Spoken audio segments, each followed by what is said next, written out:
ইরানের নজিরবিহীন হামলার জবাব দিতে দেশটির উপর সম্ভাব্য হামলার প্রস্তুতি সম্পন্ন করেছে ইসরায়েলের বিমান বাহিনী। সোমবার 15 এপ্রিল ইসরায়েলি স্থানীয় গণমাধ্যমের বরাতে এ তথ্য জানিয়েছে তুর্কি বার্তা সংস্থা আনাদোলু। ইসরায়েলের সরকারি সম্প্রচার মাধ্যম KNN জানিয়েছে তেল আবিব একটি সীমিত জবাব দেওয়ার পরিকল্পনা করছে।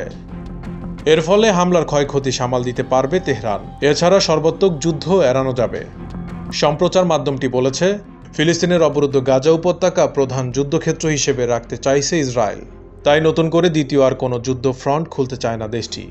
ইরানের ওপর ইসরায়েলের হামলাটির ধরন কেমন হতে পারে সে সম্পর্কে একটা ধারণা দিয়েছে KNN। প্রতিবেদনে বলা হয়েছে, ইরানের ভেতরে গুপ্ত হত্যাকাণ্ড বা বড় ধরনের সাইবার হামলা করতে পারে তেল আবিব। গত শনিবার রাতে প্রথমবারের মতো ইসরায়েলে নজিরবিহীন হামলা চালায় ইরান। মূলত চলতি মাসের শুরুর দিকে সিরিয়ার রাজধানী দামেস্কে ইরানের দূতাবাসে ইসরায়েলি বোমা হামলার জবাবে শত শত ড্রোন ও ক্ষেপণাস্ত্র ব্যবহার করে এই পাল্টা হামলা করে তেহরান। সোমবার ইসরায়েলের সামরিক বাহিনীর প্রধান বলেছেন, ইরানের ক্ষেপণাস্ত্র ও ড্রোন হামলার জবাব দেবে তার দেশ। যদিও মধ্যপ্রাচ্যে নতুন করে যুদ্ধ এড়াতে যুক্তরাষ্ট্রসহ পশ্চিমা মিত্ররা জবাব দেওয়া থেকে বিরত থাকতে তেল আবিবকে চাপ দিয়ে আসছে।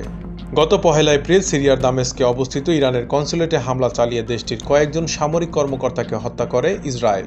এ ঘটনার প্রতিশোধ নিতে একের পর এক হুঁশিয়ারি দিয়ে আসছিল ইরান। যুক্তরাষ্ট্রের তরফ থেকেও দাবি করা হয়, ইসরায়েলে হামলায় ব্যবহারের জন্য শতাধিক ক্রুজ ক্ষেপণাস্ত্র প্রস্তুত করেছে ইরান। যে কোনো সময় এই অস্ত্র ব্যবহার করা হতে পারে। সে অনুযায়ী প্রস্তুতি নেওয়ার কথা জানায় ইসরায়েল।